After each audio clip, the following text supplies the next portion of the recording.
এক যুবক আল্লাহ রসুলের কাছে অভিযোগ নিয়ে আসছিল যে আমি দুই হাতে কামাই, আমার আব্বা আমাকে বলা ব্যতীত দুই হাতে খরচ করে। আপনি যদি বাবাকে একটু বলে দিতেন। আল্লাহ রসুল সাল্লাল্লাহু আলাইহি ওয়াসাল্লাম লোক পাঠাইছেন যে যাও এর বাবাকে ডেকে নিয়ে আসো।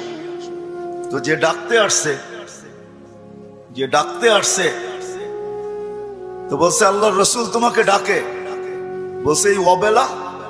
বলছে তা তো বলতে পারবো না। বলছে আল্লাহ রসুলের কাছে কে আছে?